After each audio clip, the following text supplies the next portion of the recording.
News, ಇದು ನಿಮ್ಮ ಧ್ವನಿ. ನಮಸ್ಕಾರ. ಎಸ್ ನ್ಯೂಸ್ಗೆ ಸ್ವಾಗತ. ನಾನು ಎಸ್ ದೇವೇಂದ್ರಗೌಡ. ಇಂದಿನ ಮುಖ್ಯಾಂಶಗಳು. ಜವಳಗೇರದಲ್ಲಿ ನಕಲಿ ವಸತಿ ನಿಲಯ ಹಣ ದುರುಪಯೋಗ. ಫೆಬ್ರವರಿ 16 ದೇಶದಾದ್ಯಂತ ರೈತ ಕೂಲಿಕಾರ ಕಾರ್ಮಿಕರ ಪ್ರತಿಭಟನೆ. ಪ್ರೇಕ್ಷಕರ ಮನಸೆರೆ ಹಿಡಿದ ಅಕ್ಕನಾಗಲಾಂಬಿಕೆ ನಾಟಕ ಪ್ರದರ್ಶನ. ನಿರುಪಾದಿ ಜಂಗಮರಟ್ಟಿ ಕರ್ನಾಟಕ ರಾಜ್ಯ ರೈತ ಸಂಘ ಹಾಗೂ ಹಸಿರು ಸೇನೆ ತಾಲೂಕು ಅಧ್ಯಕ್ಷರಾಗಿ ನೇಮಕ. ಭೂಹೀನರ ಹೋರಾಟಕ್ಕೆ ಪ್ರತಿಫಲ ಭೂಮಿ ಹಂಚುವ ನಿರ್ಧಾರ. ವಾರ್ತೆಗಳ ವಿವರ. ಮಕ್ಕಳೇ ಇಲ್ಲದಿದ್ದರೂ ಸಹ ಮಕ್ಕಳ ವಸತಿ ನಿಲಯ ನಡೆಸಲಾಗುತ್ತಿದೆ. ನಕಲಿ ದಾಖಲಾತಿ ನೀಡಿ ಸರ್ಕಾರದ ಹಣ ದುರುಪಯೋಗ ಮಾಡಿಕೊಂಡ ಪ್ರಕರಣ ಜವಳಗೆರೆ ಗ್ರಾಮದಲ್ಲಿ ಬೆಳಕಿಗೆ ಬಂದಿದೆ. ತಾಲೂಕಿನ ಜವಳಗೆರೆ ಗ್ರಾಮದಲ್ಲಿ ಅಜಾತ ನಾಗಲಿಂಗ ಸ್ವಾಮಿ ಶ್ರೀಮಾನ್ ಮೂಲಮಠ ಕ್ಷೇತ್ರ ಹೆಸರಿನಲ್ಲಿ ಮಕ್ಕಳ ವಸತಿ ನಿಲಯ ನಡೆಸಲಾಗುತ್ತಿದೆ. ಕಟ್ಟಡ ನಿರ್ಮಾಣಕ್ಕೆ ಅನುದಾನ ಬಿಡುಗಡೆ ಮಾಡುವಂತೆ ಸಂಸ್ಥೆ ವತಿಯಿಂದ ಹಿಂದುಳಿದ ವರ್ಗಗಳ ಕಲ್ಯಾಣ ಇಲಾಖೆ ಜಿಲ್ಲಾಧಿಕಾರಿಗಳಿಗೆ 2013ರಲ್ಲಿ ಪತ್ರ ಬರೆದಿದೆ. ಸಂಸ್ಥೆ ಪತ್ರ ಬರೆದ ಮೇಲೆ ಮಾಜಿ MLC ನಂಜುಂಡಿ ಇವರ ಅನುದಾನದಲ್ಲಿ 7 ಲಕ್ಷ ಗೋಡೆ ನಿರ್ಮಾಣಕ್ಕೆ ಹಣ ಬಿಡುಗಡೆಯಾಗಿದೆ. ಅಲ್ಲದೆ ಹಿಂದುಳಿದ ವರ್ಗಗಳ ಕಲ್ಯಾಣ ಇಲಾಖೆಯ ವತಿಯಿಂದ 2017ರಲ್ಲಿ 12 ಲಕ್ಷ ಅನುದಾನ ಬಂದಿದೆ. ಬಂದ ಹಣದಲ್ಲಿ 12 ಕೊಠಡಿಗಳ ವಸತಿ ನಿಲಯ ಕಟ್ಟಡ ನಿರ್ಮಾಣ ಹಂತದಲ್ಲಿ ತಲೆ ಎತ್ತಿದೆ. ಯಾವುದೇ ಸಂಸ್ಥೆಯು ವಸತಿ ನಿಲಯ, ವೃದ್ಧಾಶ್ರಮ ಸೇರಿದಂತೆ ಇನ್ನಿತರ ಸಾಮಾಜಿಕ ಸೇವೆ ಸಂಸ್ಥೆಗಳಿಗೆ ಅನುದಾನ ಬಿಡುಗಡೆ ಮಾಡಲು ಸರ್ಕಾರದ ಹಲವು ನಿಯಮಗಳಿಗೆ ಸಂಸ್ಥೆ ಸುಮಾರು ವರ್ಷಗಳ ಕಾಲ ನಿರಂತರವಾಗಿ ಬಾಡಿಗೆ ಕಟ್ಟಡದಲ್ಲಿ ಸಂಸ್ಥೆಗಳನ್ನು ನಡೆಸಬೇಕು. ಆಮೇಲೆ ಅಧಿಕಾರಿಗಳು ಭೇಟಿ ನೀಡಿ ಸಂಸ್ಥೆ ಉತ್ತಮವಾಗಿ ಕೆಲಸ ಮಾಡುತ್ತಿದೆ, ಇದಕ್ಕೆ ಅನುದಾನ ಕೊಡಲು ಯೋಗ್ಯ ಇದೆ ಎಂದು ಆಡಿಟ್ ವರದಿ ಗಮನಿಸಿ ನಂತರ ಖಾಲಿ ಜಾಗ ಹಾಗೂ ಕಟ್ಟಡ ನಿರ್ಮಾಣಕ್ಕೆ ಅನುದಾನ ಸರ್ಕಾರ ಬಿಡುಗಡೆ ಮಾಡುವುದು.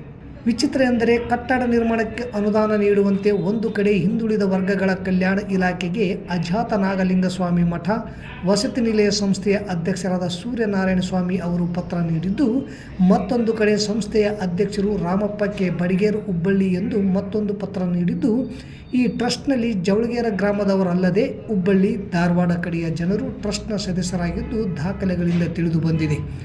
ವಸತಿ ನಿಲಯ ನಡೆಸಲಾಗುತ್ತದೆ ಎಂದು ಸಂಸ್ಥೆಯ ಅಧ್ಯಕ್ಷ ಸೂರ್ಯನಾರಾಯಣ ಸ್ವಾಮಿ ಸರ್ಕಾರ ಹಾಗೂ ಅಧಿಕಾರಿಗಳಿಗೆ ಸುಳ್ಳು ಮಾಹಿತಿ ನೀಡಿ ಅನುದಾನ ತೆಗೆದುಕೊಂಡು ಕಟ್ಟಡ ನಿರ್ಮಾಣ ಮಾಡುತ್ತಿದ್ದು, ಆದರೆ ಇಲ್ಲಿ ಹಿಂದೆ ಹಾಗೂ ಈಗ ಯಾವುದೇ ವಸತಿ ನಿಲಯ ನಡೆಸದ ಉದಾಹರಣೆ ಇಲ್ಲ.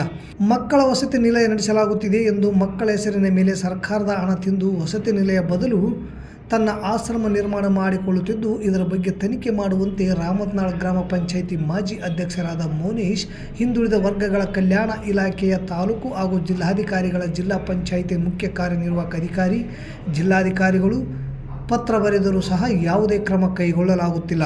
ಕಾರಣ, ಈಗ ಅನಿವಾರ್ಯವಾಗಿ ಲೋಕಾಯುಕ್ತ ಅಧಿಕಾರಿಗಳಿಗೆ ದೂರು ನೀಡಿದ ಮೇಲೆ ಲೋಕಾಯುಕ್ತ ಪೊಲೀಸ್ ಅಧೀಕ್ಷಕರು ತನಿಖೆ ನಡೆಸಿ ವರದಿ ನೀಡುವಂತೆ ಹಿಂದುಳಿದ ವರ್ಗಗಳ ಕಲ್ಯಾಣ ಇಲಾಖೆಯ ಅಧಿಕಾರಿಗಳಿಗೆ ಆದೇಶ ಮಾಡಿದ್ದಾರೆ ಎಂದು ಮೋನೇಶ್ ತಿಳಿಸಿದರು. ಯಾವುದೇ ಮಕ್ಕಳಿಲ್ಲ ಹಾಗೂ ವಸತಿ ನಿಲಯ ಇಲ್ಲದ ಬಗ್ಗೆ ಗೊತ್ತಿದ್ದರೂ ಸಹ ಅಧಿಕಾರಿಗಳು ವಸತಿ ನಿಲಯ ಕಟ್ಟಡ ನಿರ್ಮಾಣಕ್ಕೆ ಯಾವ ಆಧಾರದ ಮೇಲೆ ಹಣ ಬಿಡುಗಡೆ ಮಾಡಿದ್ದಾರೆ? ವಸತಿ ನಿಲಯ ಹೆಸರಿನಲ್ಲಿ ಸರ್ಕಾರದ ಹಣ ದುರುಪಯೋಗ ಮಾಡಿಕೊಂಡ ಸಂಸ್ಥೆಯ ಸ್ವಾಮಿ ಜೊತೆ ಹಿಂದುಳಿದ ವರ್ಗಗಳ ಕಲ್ಯಾಣ ಇಲಾಖೆಯ ಜಿಲ್ಲಾಧಿಕಾರಿ ಹಾಗೂ ತಾಲೂಕಾ ವಿಸ್ತರಣಾಧಿಕಾರಿ ಕಟ್ಟಡ ನಿರ್ಮಾಣ ಕಾಮಗಾರಿಯಲ್ಲಿ ಅವ್ಯವಹಾರ ನಡೆಸಿ ಶಾಮೀಲಾಗಿದ್ದು, ಇವರನ್ನು ಅಮಾನತು ಮಾಡಿ ನಕಲಿ ದಾಖಲೆ ನೀಡಿ ಸರ್ಕಾರದ ಹಣ ದುರುಪಯೋಗ ಮಾಡಿಕೊಂಡ ಸಂಸ್ಥೆಯ ಅಧ್ಯಕ್ಷರಾದ ಸೂರ್ಯನಾರಾಯಣ ಸ್ವಾಮಿ ಮೇಲೆ ಕ್ರಿಮಿನಲ್ ಪ್ರಕರಣ ದಾಖಲು ಮಾಡಿ ಸರ್ಕಾರದ ಹಣ ವಾಪಸ್ಸು ಪಡೆಯುವಂತೆ ಮೋನೇಶ್ ದಿದ್ದಿಗಿ ಸರ್ಕಾರವನ್ನು ಆಗ್ರಹಪಡಿಸಿದ್ದಾರೆ. 2017ರಲ್ಲಿ ಇಲಾಖೆಯ ವತಿಯಿಂದ ಅನುದಾನ ಬಿಡುಗಡೆಯಾದವು. ಇಲ್ಲಿ ತನಕ ಅಂದರೆ 7 ವರ್ಷವಾದರೂ ಸಹ ಇನ್ನೂ ಕಟ್ಟಡ ನಿರ್ಮಾಣ ಸಂಪೂರ್ಣವಾಗದೆ ಅಪೂರ್ಣವಾದ ಕಾರಣ ಕಟ್ಟಡ ಈಗ ಕುಡುಕರ ಹಾಗೂ ಅನೈತಿಕ ಚಟುವಟಿಕೆಯ ತಾಣವಾಗಿದೆ. ಮೋನೇಶ ಗ್ರಾಮ ಪಂಚಾಯತಿ ಮಾಜಿ ಅಧ್ಯಕ್ಷರು, ಸಿನ್ನೂರು ತಾಲೂಕಿನ ಜವಳಗೇರಿ ಗ್ರಾಮದಲ್ಲಿ ಅಜಾತ್ ಮಾಲಿಂಗ ಮಹಾಸ್ವಾಮಿ ಟ್ರಸ್ಟಿನ ಮೇಲೆ ಇವರು ಹಾಸ್ಟೆಲ್ ನಡೆಸ್ತಾನೆ ಕೇಸಿ ಹಿಂದುಳಿದ ವರ್ಗ ಕಲ್ಯಾಣ ಇಲಾಖೆ ರಾಯಚೂರು ಇವರಿಗೆ ಒಂದು ಅರ್ಜಿ ಕೊಡ್ತಾರೆ. ಇಲ್ಲಿ ಯಾವುದೇ ರೀತಿ ವಿದ್ಯಾರ್ಥಿ ನಿಲಯ ಇರೋದಿಲ್ಲ.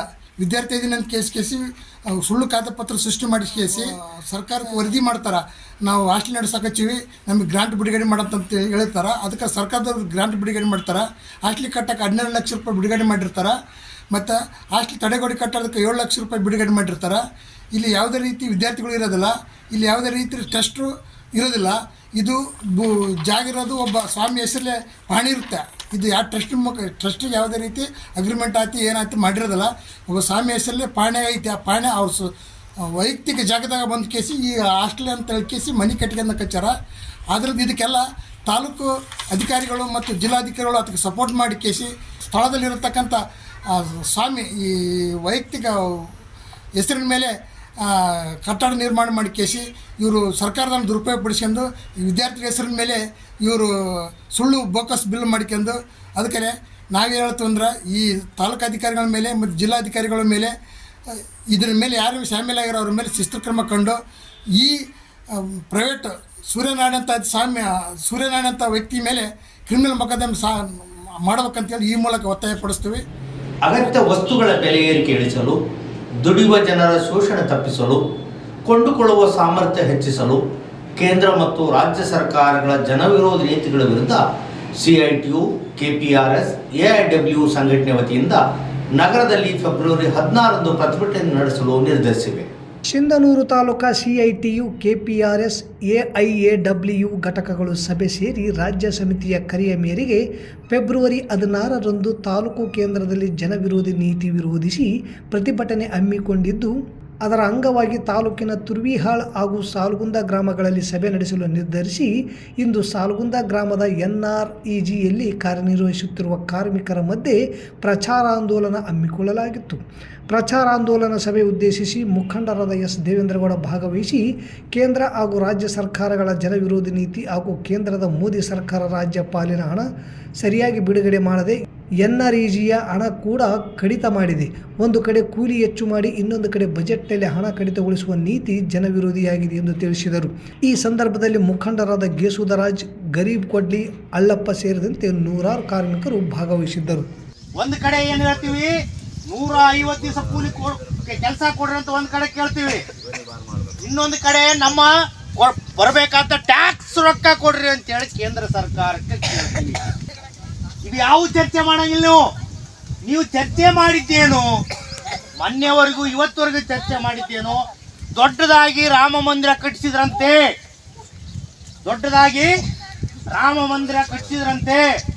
ಲಕ್ಷಾಂತರ ಜನ ಅಯೋಧ್ಯೆಯಲ್ಲಿ ಬಂದ್ರಂತೆ, ಅಲ್ಲಿ ಮೋದಿ ಪೂಜೆ ಮಾಡಿದಂತೆ. ಯಾಕೆ ಇವೆಲ್ಲ ನಿಮ್ಗೆ ಗೊತ್ತಾತ ಅಂದ್ರೆ ಬಹಳಷ್ಟು ಮಂದಿ ನಿಮ್ಮ ಮನೆಗೆ ಅಕ್ಕಿ ಕಾಳು ಬಂದವಿಲ್ರಿ? ನಿಮ್ಮ ಮನೆಗೆ ಅಕ್ಕಿ ಕಾಳು ತಂದು ಕೊಟ್ಟು ದೀಪ ಹಚ್ಚ್ರಿ, ಪೂಜೆ ಮಾಡ್ರಿ, ನಮಸ್ಕಾರ ಮಾಡ್ರಿ. ಇವತ್ತು ಯಾಕಂದ್ರೆ ದೇಶದಲ್ಲಿ ರಾಮ ಮಂದಿರ ಕಟ್ಟಿವಿ ಅನ್ನುವಂಥ ಮಾತನ್ನ ಮನೆಗೆ ಬಂದು ಹೇಳಿದ್ರು. ನಮ್ಮ ಕೂಲಿ ಜಾಸ್ತಿ ಯಾಕೆ ಹಾಕಿಲ್ಲ ಅಥವಾ ಸರಿಯಾಗಿ ಕೂಲಿ ಯಾಕೆ ಹಾಕಿಲ್ಲ ಅಂತ ನಾವು ಹೆಂಗೆ ಹೋಗಿ ಪಂಚಾಯತಿ ಮುಂದೆ ಜಗಳ ಮಾಡ್ತೀವೋ, ಅದೇ ರೀತಿ ಸಿದ್ದರಾಮಯ್ಯ ಸರ್ಕಾರ ಹೋಗಿ ಡೆಲ್ಲಿಯಲ್ಲಿ ಕುಂತು ನಮಗೆ ರೊಕ್ಕ ಕೊಡ್ರು, ನಮಗೆ ಬರಬೇಕಾದಂಥ ರೊಕ್ಕ ಕೊಡ್ರಿ ಅಂತ ಕೇಳುವಂತ ಸ್ಥಿತಿಯನ್ನ ಇವತ್ತು ರಾಜ್ಯದಲ್ಲಿ ಉದ್ಭವ ಆಗಿರೋದನ್ನು ನೀವೆಲ್ಲ ಗಮನಿಸಬೇಕು. ಧಾತ್ರಿ ರಂಗ ಸಂಸ್ಥೆ ಸಿರಿಗೆರ ವತಿಯಿಂದ ನಗರದ ರಂಗಮಂದಿರದಲ್ಲಿ ಪಂಡಿತಾರಾಧ್ಯ ಸ್ವಾಮೀಜಿ ಸಾಣಿಹಳ್ಳಿ ಅವರ ರಚನೆಯ ಜಗದೀಶ್ R. ಜಾಣಿ ನಿರ್ದೇಶನದ ಅಕ್ಕ ನಾಗಲಾಂಬಿಕೆ ನಾಟಕ ಪ್ರದರ್ಶನ ನಡೆಯಿತು. 12ನೆಯ ಶತಮಾನದಲ್ಲಿನ ವಚನ ಚಳುವಳಿ, ಶರಣ ಸಾಹಿತ್ಯ, ಬಸವಣ್ಣ ಎಂಬ ಮಹಾಮಾನವತಾವಾದಿಯ ಯೋಚನೆಗಳು ಇಂದಿನವರೆಗೂ ಜಗತ್ತಿನ ಆದರ್ಶಗಳಾಗಿ ಉಳಿದಿವೆ. ಬಸವಣ್ಣನ ವ್ಯಕ್ತಿತ್ವಕ್ಕೆ ಹೊಳಪು ನೀಡುವಲ್ಲಿ ಬಸವಣ್ಣನವರ ಅಕ್ಕ ನಾಗಲಾಂಬಿಕೆಯವರ ಪಾತ್ರ ಗಮನಾರ್ಹವಾದುದು. ಬಾಲ್ಯದಲ್ಲಿ ಬಸವಣ್ಣನಿಗೆ ಅಕ್ಕ ನಾಗಲಾಂಬಿಕೆಯು ಗುರುವಾಗಿ, ತಾಯಿಯಾಗಿ, ಅಕ್ಕನಾಗಿ, ಮಾರ್ಗದರ್ಶಕಳಾಗಿ ಬೆಳೆಸುತ್ತಾ ಬಂದ ಹಾದಿಯ ಕಥನವನ್ನು ನಾಟಕ ಕಟ್ಟಿಕೊಟ್ಟಿದೆ. ಪಾತ್ರಕ್ಕೆ ತಕ್ಕಂತೆ ಪಾತ್ರಧಾರಿಗಳು ನ್ಯಾಯ ಒದಗಿಸಿದರು. ನಿರ್ದೇಶಕರಾದ ಜಗದೀಶ್ R. ಜಾಣಿ ಅವರು ನಾಟಕ ಅದ್ಭುತವಾಗಿ ಕಟ್ಟಿಕೊಡುವಲ್ಲಿ ಯಶಸ್ವಿಯಾಗಿದ್ದಾರೆ. ಪ್ರಚಾರದ ಕೊರತೆಯಿಂದ ಪ್ರೇಕ್ಷಕರ ಕೊರತೆ ಕಂಡರೂ ಬಂದ ಪ್ರೇಕ್ಷಕರು ಈಗಾಗಲೇ ಬಸವ ಚಳುವಳಿಯಲ್ಲಿ ತೊಡಗಿಕೊಂಡವರಾಗಿದ್ದವರು. ಹೋಗುವ ದಾರಿ ನನಗೆ ಗೊತ್ತು. ಮೊದಲು ಹೊನ್ನಲಿಗೆಗೆ ಹೋಗೋಣ. ಕೆಲವರು ನಾಂದೇಡದ ಕಡೆ, ಇನ್ನು ಕೆಲವರು ಸೊಲ್ಲಾಪುರದ ಕಡೆ, ಹೀಗೆ ಬೇರೆ ಬೇರೆ ಕಡೆ ಸಣ್ಣ ಸಣ್ಣ ಗುಂಪುಗಳಾಗಿ ಹೊರಡೋಣ ತಾಯಿ. ಈ ಯಾತ್ರೆ ಶರಣ ಧರ್ಮದ ಮಹಾಯಾತ್ರೆ ಆಗಿದೆ. ಶಿವಧೋ ಶಿವಧೋ ಶಿವಧೋ ಶಿವಧೋ. ನಾವು ಸವಿಸುವ ಹಾದಿ ಹೂವಿನಂತದ್ದಲ್ಲ. ಈಗ ನಮ್ಮರಿವೇ ನಮಗೆ ಗುರುವಾಗಬೇಕಿದೆ. ವಚನಗಳ ರಕ್ಷಣೆ ನಮ್ಮೆಲ್ಲರ ಹೊಣೆ. ಶಿವಧೋ ಶಿವಧೋ ಶಿವಧೋ ಶಿವಧೋ.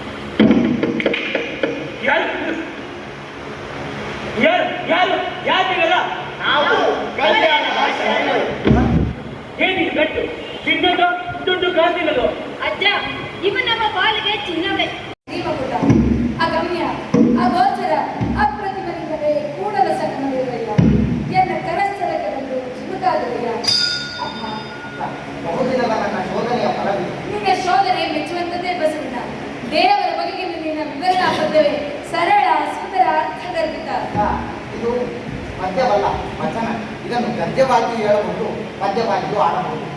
ಅಂದು ನಿನಗೆ ಜನಿವಾರ ಸಂಸ್ಕಾರವಿಲ್ಲಬೇಕು, ಅದನ್ನೇ ಬೆಂಕಿಗೆ ಎಸೆದಿದ್ದೆ. ನೀನಂದು ಹೇಳಿದೆಯಲ್ಲ, ಸ್ತ್ರೀಯರಿಗೆ ಧಾರ್ಮಿಕ ಸ್ವತಂತ್ರ ಇಲ್ಲ, ಅವಳು ದೇವರನ್ನು ಮುಟ್ಟಿ ಪೂಜೆ ಮಾಡುವುದಕ್ಕೆ ಬಾಯಿಲ್ಲ. ಆ ಅವಕಾಶವನ್ನು ಹೇಗೆ ಕಲ್ಪಿಸುತ್ತದೆ?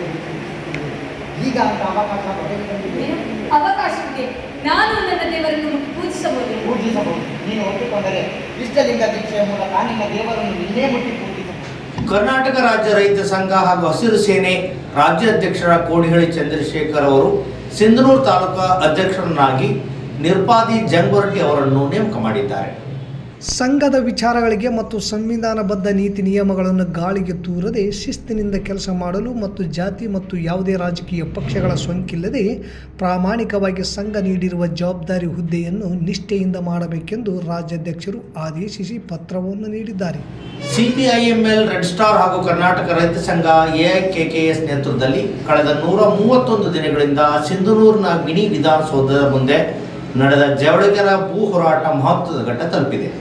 ಫೆಬ್ರವರಿ 12 ಸೋಮವಾರ ಜಿಲ್ಲಾಧಿಕಾರಿ ಜೊತೆ, ಫೆಬ್ರವರಿ 13 ಮಂಗಳವಾರ ತಹಸೀಲ್ದಾರ್ ಜೊತೆಗೆ R Manasayya, M Gangadhar, Parashuram, Hanumanthappa Godyal, H R Hosamani, Mudiyappa ಹಾಗೂ ಭೂಹೀನರ ತಂಡದ ನಿಯೋಗದ ಜೊತೆ ನಡೆದ ಮಾತುಕತೆ ಸಫಲವಾಗಿದೆ ಎಂದು ರಾಜ್ಯ ಸಮಿತಿ ಸದಸ್ಯ ಎಂ ಗಂಗಾಧರ್ ತಿಳಿಸಿದ್ದಾರೆ. ಇಂದು ಬುಧವಾರ ಪತ್ರಿಕಾ ಭವನದಲ್ಲಿ ಸುದ್ದಿಗೋಷ್ಠಿ ನಡೆಸಿ ಮಾತನಾಡಿದ ಅವರು, ತಹಸೀಲ್ದಾರ್ ಅರುಣ್ ಕುಮಾರ್ ದೇಸಾಯಿ ಅವರು ಜಿಲ್ಲಾಧಿಕಾರಿಗಳಿಗೆ ಕಳುಹಿಸಿದ ಪ್ರಸ್ತಾವನೆ ಮೇರೆಗೆ ಭೂಹೀನರಿಗೆ ಕೊನೆಗೂ ಭೂಮಿ ವಿತರಿಸುವ ಜಿಲ್ಲಾಧಿಕಾರಿಗಳಾದ ಎಲ್ ಚಂದ್ರಶೇಖರ್ ನಾಯಕ್, ಲಿಂಗಸೂರು ಸಹಾಯಕ ಆಯುಕ್ತರಾದ ಅವಿನಾಶ್ ಶಿಂದೆ ಅವರಿಗೆ ಶಿಫಾರಸು ಪತ್ರವನ್ನು ಕಳಿಸುವುದರ ಮೂಲಕ ನಿರಂತರ ಹೋರಾಟದ ಫಲವಾಗಿ ಕೊನೆಗೂ ಭೂಹೀನರಿಗೆ ಹೆಚ್ಚುವರಿ ಭೂಮಿ ಹಂಚುವ ನಿರ್ಧಾರವನ್ನು ಅಧಿಕಾರಿಗಳು ಪ್ರಕಟಿಸಿದ್ದಾರೆ. 100ಕ್ಕೂ ಹೆಚ್ಚು ಭೂಹೀನರು ಸರ್ಕಾರಿ ಹೆಚ್ಚುವರಿ ಭೂಮಿಗೆ ಅರ್ಜಿ ಸಲ್ಲಿಸಿದ ಕಳೆದ 131 ದಿನಗಳಿಂದ ಸರ್ಕಾರಿ ಭೂಮಿಯಲ್ಲಿ 70 ದಿನಗಳು, ಸಿಂಧನೂರು ತಹಸೀಲ್ದಾರರ ಕಚೇರಿ ಮುಂದೆ 31 ದಿನಗಳ ಕಾಲ ನಡೆಸುತ್ತಿರುವ ಅನಿರ್ದಿಷ್ಟ ಹಗಲು ರಾತ್ರಿ ಧರಣಿಗೆ ತಾತ್ಕಾಲಿಕ ಜಯವಾಗಿದೆ. ಹೆಚ್ಚುವರಿ ಭೂಮಿ ಸಿಂಧನೂರು ಸರ್ವೆ ನಂಬರ್ 419 ಹಾಗೂ ಸುಲ್ತಾನ್ಪುರ ಸರ್ವೆ ನಂಬರ್ 186 ಹೈಕೋರ್ಟ್ನಲ್ಲಿ ಇರುವುದರಿಂದ ನಂತರ ಆ ಭೂಮಿಯನ್ನು ಸಹ ಹಂಚಿಕೆ ಮಾಡಲಾಗುವುದೆಂದು ಭರವಸೆ ನೀಡಲಾಗಿದೆ.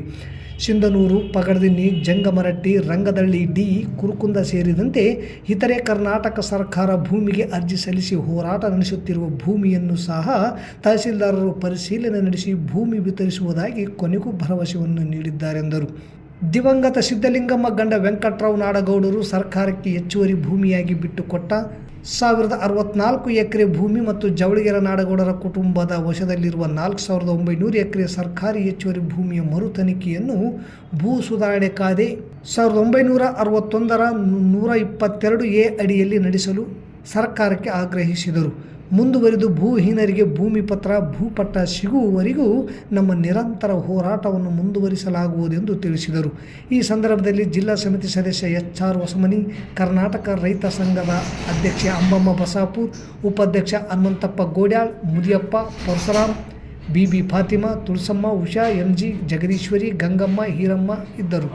ಎಸಿಯವರಿಗೆ ಅದನ್ನು ಶಿಫಾರಸು ಮಾಡಿದರು. ಆಮೇಲೆ ಅಲ್ಲಿಂದ ಈ ಹೆಚ್ಚುವರಿ ಭೂಮಿ ಸಂಬಂಧಪಟ್ಟ ಎಸಿ ಅವರು ಈಗಾಗಲೇ ಅವರು ಬೆಂಗಳೂರಲ್ಲಿದ್ದಾರೆ. ಅವ್ರಲ್ಲೇ ಮಾಡ್ತಿದ್ರು, ಯಾಕಂದರೆ ಅವರು ಚುನಾವಣೆ ಸಂಬಂಧಪಟ್ಟಂಗೆ ಅವ್ರು ಬೆಂಗಳೂರು ಟ್ರೈನಿಂಗ್ ಕೊಡೋದು ಕ್ಯಾಂಪ್ ಇರೋದ್ರಿಂದ ನಾನು ಇನ್ನೊಂದು 2-3 ದಿನದಲ್ಲಿ ಬರ್ತೀನಿ ಅನ್ನೋ ಭರವಸೆನ ಅವರು. ನಂತರ ಅದಾದಮೇಲೆ ನಿನ್ನೆ ನಡೆದ ಮಾತುಕತೆ ತಹಶೀಲ್ದಾರ್ ಜೊತೆಗೆ ಫಲಪ್ರದವಾಗಿ ಮಾಡಿದ್ರು. ಅಂದರೆ ನಾನು ಈಗಾಗಲೇ ಶಿಫಾರಸು ಮಾಡಿದ್ದೀನಿ. ಉಳಿದ ಭೂಮಿ ಏನಲ್ಲ, ಹೆಚ್ಚುವರಿ ಭೂಮಿ ಅಲ್ಲದ ಭೂಮಿಗೂ ಇದೆ. ಕುರುಕುಂದ ಇದೆ, ರಂಗಳ್ಳಿ ಡಿ ಇದೆ, ಜಂಗಮರಟ್ಟಿ ಡಿ ಇದೆ, ಸುಲ್ತಾನ್ಪುರ್, ಸಿಂಧನೂರು ಸರ್ಕಾರಿ ಮತ್ತು ಕಾರ್ಯಜಾತ ಗೈರಾಣ ಭೂಮಿಗಳು ಅಪ್ಲಿಕೇಶನ್ ಆಗಿದೆ.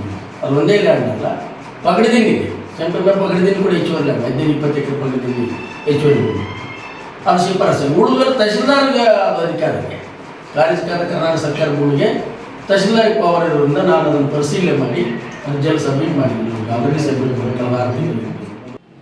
ಮತ್ತೊಮ್ಮೆ ಮುಖ್ಯಾಂಶಗಳು. ಜವಳಗೆರದಲ್ಲಿ ನಕಲಿ ವಸತಿ ನಿಲಯ ಹಣ ದುರುಪಯೋಗ. ಫೆಬ್ರವರಿ 16 ದೇಶದಾದ್ಯಂತ ರೈತ ಕೂಲಿಕಾರ ಕಾರ್ಮಿಕರ ಪ್ರತಿಭಟನೆ. ಪ್ರೇಕ್ಷಕರ ಮನಸೆರೆ ಹಿಡಿದ ಅಕ್ಕನಾಗಲಾಂಬಿಕೆ ನಾಟಕ ಪ್ರದರ್ಶನ. ನಿರ್ಪಾದಿ ಜಂಗಮರಟ್ಟಿ ಕರ್ನಾಟಕ ರಾಜ್ಯ ರೈತ ಸಂಘ ಹಾಗೂ ಹಸಿರು ಸೇನೆ ತಾಲೂಕು ಅಧ್ಯಕ್ಷರಾಗಿ ನೇಮಕ. ಭೂಹೀನರ ಹೋರಾಟಕ್ಕೆ ಪ್ರತಿಫಲ ಭೂಮಿ ಹಂಚುವ ನಿರ್ಧಾರ. ಇಲ್ಲಿಗೆ ವಾರ್ತಾ ಪ್ರಸಾರ ಮುಕ್ತಾಯವಾಯಿತು. ನಿರಂತರ ಸುದ್ದಿಗಾಗಿ ವೀಕ್ಷಿಸಿ ಎಸ್ ನ್ಯೂಸ್. ಇದು ನಿಮ್ಮ ಧ್ವನಿ. ನಮಸ್ಕಾರ.